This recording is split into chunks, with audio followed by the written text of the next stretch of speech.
प्राचीन शास्त्रों में एक ऐसी शक्ति विद्या का वर्णन है जो हर मनुष्य के भीतर छुपी है, लेकिन उसे जागृत करना ही सबसे बड़ा रहस्य है। देवी भागवत पुराण के अनुसार शक्ति केवल एक दैवी सिद्धांत नहीं बल्कि जीव के भीतर स्थित वास्तविक ऊर्जा तत्व है जो शरीर में सूक्ष्म रूप से कार्य करती है। इस गुप्त ज्ञान का दूसरा और अत्यंत महत्वपूर्ण रहस्य ये है कि ये शक्ति स्थूल शरीर में दिखाई नहीं देती, बल्कि सूक्ष्म शरीर के केंद्रों में सुप्त अवस्था में स्थित रहती है। तांत्रिक और शैव परंपरा में इसे ही कुंडलिनी शक्ति कहा गया है। वो आद्य ऊर्जा जो मूलाधार क्षेत्र में सर्पाकार कुंडली बनाकर स्थित मानी गई है। ये कोई कल्पना नहीं बल्कि चेतना की वो सुप्त अवस्था है जहां मनुष्य की समस्त संभावनाएं संचित रहती है। जब तक ये शक्ति सुप्त रहती है तब तक मनुष्य सीमित अनुभव, सीमित बुद्धि और सीमित ऊर्जा में बंधा रहता है। पर जैसे ही ये जागृत होती है उसकी चेतना क्रमशः विस्तार लेने लगती है। यही शक्ति विद्या का वास्तविक प्रवेश द्वार है। इस गुप्त ज्ञान का प्रथम सूत्र यह है कि शक्ति का स्थान मूलाधार से सहस्त्रार तक फैले हुए चक्रों के माध्यम से समझा जाता है। ये चक्र स्थूल अंग नहीं बल्कि चेतना के ऊर्जा केंद्र है। मूलाधार में स्थित शक्ति जब जागृत होती है तो वो क्रमशः स्वाधिष्ठान, मणिपुर, अनाहत, विशुद्ध और आज्ञा चक्र से होकर सहस्त्रार तक आरोहण करती है। इस आरोहण को ही शक्ति का जागरण कहा गया है। हर चक्र पर चेतना का एक नया स्तर खुलता है। भय से मुक्त होना, भावनाओं का शुद्ध होना, इच्छा शक्ति का प्रबल होना, प्रेम का विस्तार, वाणी की शुद्धता और अंतः बोध का प्रकट होना। यही कारण है कि शक्ति विद्या को केवल पूजा नहीं बल्कि चेतना के क्रमिक विस्तार की प्रक्रिया कहा गया है। दूसरा गढ़ सूत्र यह है कि शक्ति स्वयं जागृत नहीं होती। उसे जागृत करने के लिए साधना, अनुशासन और शुद्धता आवश्यक है। देवी भागवत स्पष्ट संकेत देता है कि केवल बाहरी अनुष्ठान पर्याप्त नहीं। जब तक साधक का मन स्थिर, प्राण संतुलित और जीवन संयमित नहीं होता तब तक शक्ति सुप्ति रहती है। इसीलिए जप, ध्यान, प्राणायाम और एकाग्रता को शक्ति जागरण के मूल साधन बताया गया है। यहाँ विशेष ध्यान देने योग्य रहस्य ये है कि शक्ति जागरण कोई अचानक चमत्कार नहीं बल्कि धीरे धीरे होने वाली आंतरिक प्रक्रिया है। तीसरा और अत्यंत गुप्त तत्व यह है कि शक्ति का जागरण केवल ऊर्जा का बढ़ना नहीं बल्कि चेतना का शुद्ध होना है। यदि मन अशांत वासनाओं से भरा और अस्थिर हो तो शक्ति का प्रवाह विकृत हो सकता है। इसलिए शास्त्र पहले मन को शुद्ध करने और फिर शक्ति को जागृत करने की बात करते हैं। यही कारण है कि सिद्ध आचार्य बिना गुरु और बिना अनुशासन के इस मार्ग को अपनाने से सावधान करते हैं। चौथा तत्व यह है कि शक्ति जागरण का सबसे स्पष्ट संकेत बाहरी चमत्कार नहीं बल्कि आंतरिक परिवर्तन है। जब साधक के भीतर स्थिरता, निर्भयता, स्पष्टता और गहरी शांति प्रकट होने लगे तब समझना चाहिए कि शक्ति का प्रवाह प्रारंभ हो चुका है। यही शक्ति का वास्तविक प्रभाव है, मन का विस्तार और चेतना का प्रकाश। पांचवा और अंतिम सूत्र यह है कि शक्ति विद्या का उद्देश्य केवल शक्ति प्राप्त करना नहीं बल्कि शिव तत्व से मिलन है। जब शक्ति सहस्त्रार तक पहुंचती है तब उसे शिव के साथ एकत्व कहा गया है। यही योग का अंतिम लक्ष्य है। यही कारण है कि शक्ति को साधना और शिव को लक्ष्य कहा गया है। इस वीडियो का परम निष्कर्ष यही है कि शक्ति बाहर नहीं बल्कि मानव शरीर के सूक्ष्म तंत्र में स्थित वो सुप्त चेतना है जिसे साधना के माध्यम से जागृत कर चेतना को परम अवस्था तक ले जाया जा सकता है। आगे वीडियो में यही रहस्य और गहरा होगा। शक्ति जागरण के दौरान क्या अनुभव होते हैं, कौन से संकेत मिलते हैं और कैसे साधक पहचानता है कि उसकी शक्ति सच में जागृत हो रही है। देवी भागवत पुराण में शक्ति विद्या का अगला और अत्यंत गुप्त रहस्य ये बताया गया है कि शक्ति हर मनुष्य के भीतर सक्रिय होने के बावजूद दिखाई क्यों नहीं देती। ये प्रश्न साधारण नहीं बल्कि पूरी साधना का मूल है। शास्त्र स्पष्ट संकेत देता है कि शक्ति कभी अनुपस्थित नहीं होती, वो हमेशा कार्य कर रही होती है, परंतु मनुष्य उसे पहचान नहीं पाता क्योंकि उसकी चेतना बाहर की ओर बंधी रहती है। यही पहला रहस्य है। शक्ति छुपी नहीं है, चेतना बिखरी हुई है। जब मन इंद्रियों के माध्यम से निरंतर बाहरी वस्तुओं, विचारों और इच्छाओं में उलझा रहता है तब भीतर की ऊर्जा स्थिर नहीं हो पाती, वो छोटे छोटे हिस्सों में खर्च होती रहती है। यही कारण है कि सामान्य मनुष्य अपनी वास्तविक क्षमता का अनुभव नहीं कर पाता। इस गुप्त ज्ञान का दूसरा सूत्र यह है कि शक्ति का जागरण कोई बाहरी प्रक्रिया नहीं बल्कि चेतना को वापस केंद्र में लाने की प्रक्रिया है।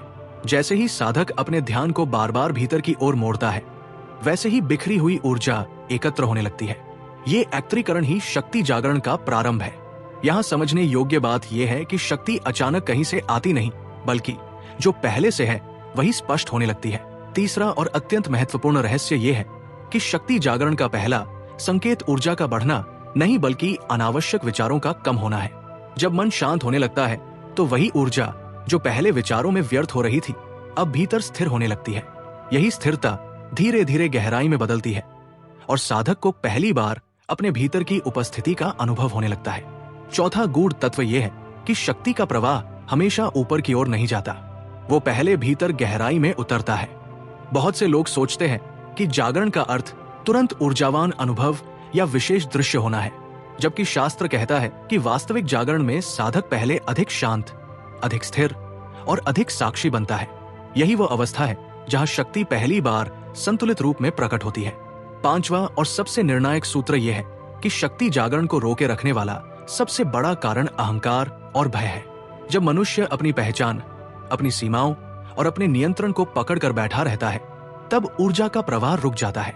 जैसे ही साधक इन पकड़ को ढीला करता है शक्ति का प्रवाह स्वतः खुलने लगता है। यही कारण है कि शास्त्रों में बार बार समर्पण और विश्वास पर जोर दिया गया है। ये कोई धार्मिक आग्रह नहीं बल्कि ऊर्जा के प्रवाह का विज्ञान है। छठा और अंतिम रहस्य ये है कि शक्ति का जागरण एक बार की घटना नहीं बल्कि निरंतर गहराता हुआ अनुभव है। शुरुआत में ये केवल शांति के रूप में आता है, फिर जागरूकता में बदलता है और अंततः साधक के पूरे अस्तित्व को परिवर्तित कर देता है। यही कारण है कि देवी भागवत पुराण शक्ति विद्या को केवल साधना नहीं बल्कि चेतना के पूर्ण रूपांतरण का मार्ग कहता है। इस वाक्य का निष्कर्ष यही है, शक्ति को जगाना नहीं पड़ता, केवल उसे पहचानने और उसे बहने देने की स्थिति बनाना नहीं पड़ती है। और जैसे ही ये स्थिति बनती है मनुष्य धीरे धीरे अपने सीमित स्वरूप से बाहर निकलकर अपने वास्तविक स्वरूप की ओर बढ़ने लगता है। आगे वीडियो में यही रहस्य और गहरा होगा। जब शक्ति सच में जागने लगती है तो साधक के भीतर कौन कौन से संकेत प्रकट होते हैं और कैसे वो भ्रम और वास्तविक अनुभव में अंतर करता है। देवी भागवत पुराण के अनुसार शक्ति विद्या का अगला और अत्यंत सूक्ष्म रहस्य ये है कि शक्ति के जागरण को पहचानना सबसे कठिन है, क्योंकि ये बाहरी चमत्कारों से नहीं बल्कि भीतर होने वाले गहरे परिवर्तन से प्रकट होता है। बहुत से साधक भ्रम में पड़ जाते हैं क्योंकि वे शक्ति को किसी असाधारण दृश्य कंपन या अचानक ऊर्जा के रूप में खोजते हैं, जबकि शास्त्र कहता है कि वास्तविक जागरण का पहला संकेत अत्यंत सरल होता है, मन की अनावश्यक गति का शांत होना। जब भीतर का शोर कम होने लगता है, विचारों की भीड़ धीमी पड़ती है और एक सूक्ष्म स्थिरता प्रकट होती है, तो यही शक्ति के सक्रिय होने का प्रारंभिक संकेत है। ये अवस्था सामान्य नहीं होती क्योंकि मनुष्य का मन स्वभाव से चंचल है।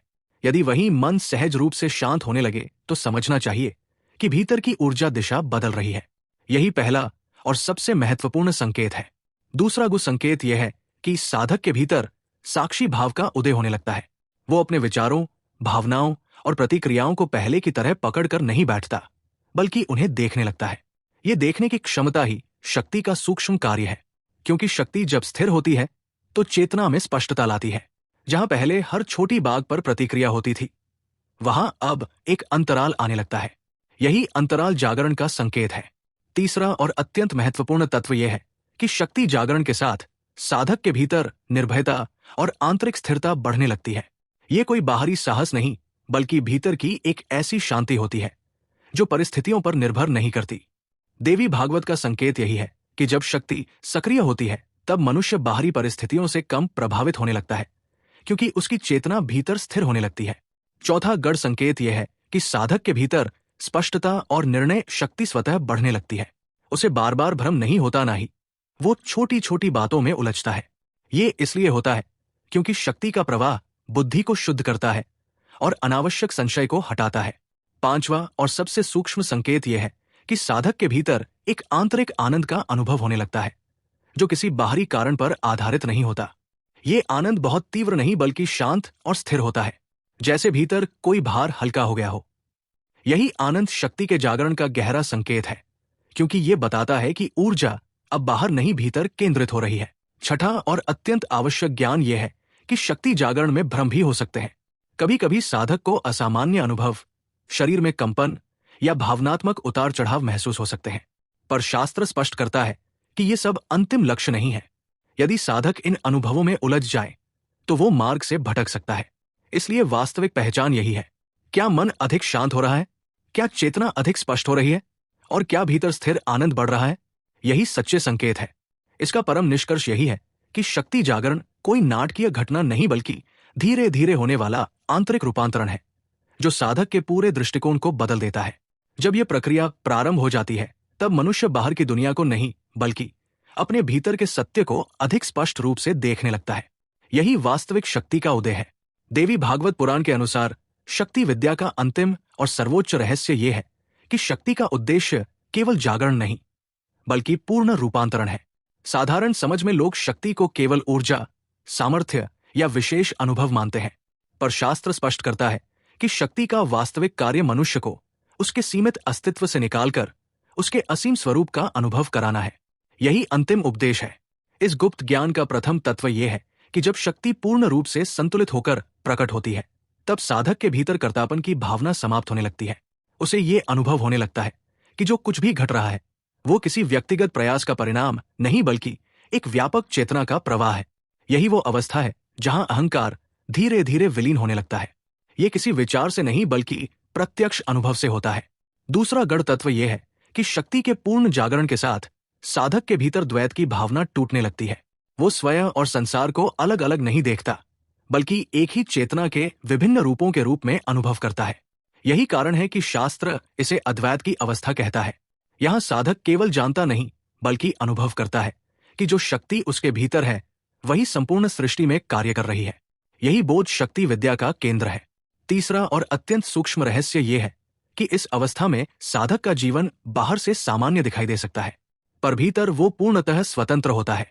परिस्थितियां आती जाती रहती है, पर उसका आंतरिक संतुलन नहीं टूटता। यही वास्तविक मुक्ति है, बाहरी स्थिति बदलने से नहीं बल्कि भीतर की पकड़ समाप्त होने से। चौथा तत्व यह है कि शक्ति विद्या का अंतिम लक्ष्य किसी विशेष अनुभव को पकड़कर रखना नहीं बल्कि पूर्ण सहजता में स्थित होना है, जहां साधक किसी अवस्था को बनाए रखने का प्रयास नहीं करता बल्कि हर स्थिति में एक समान साक्षी भाव में रहता है। यही वो अवस्था है जहां साधना प्रयास से सहजता में परिवर्तित हो जाती है। पांचवा और अंतिम गूढ़ तत्व यह है कि शक्ति और शिव का मिलन कोई दूर की घटना नहीं बल्कि चेतना की वही अवस्था है जहां साधक अपने वास्तविक स्वरूप को पहचान लेता है। ये मिलन बाहरी नहीं आंतरिक है, जहां ऊर्जा और शुद्ध चैतन्य एक ही अनुभव में विलीन हो जाते हैं। यही योग का परम लक्ष्य है, यही तंत्र का रहस्य और यही देवी भागवत का अंतिम उपदेश। इसका निष्कर्ष यही है, शक्ति को जानना स्वयं को जानना है। जब यह ज्ञान प्रत्यक्ष अनुभव में बदल जाता है तब साधक के लिए कुछ भी प्राप्त करना शेष नहीं रहता, क्योंकि वह उसी स्रोत में स्थित हो जाता है जहां से सब कुछ उत्पन्न होता है। यही शक्ति विद्या का परम रहस्य है। ना कोई भय, ना कोई कमी, केवल शुद्ध चेतना का अनुभव।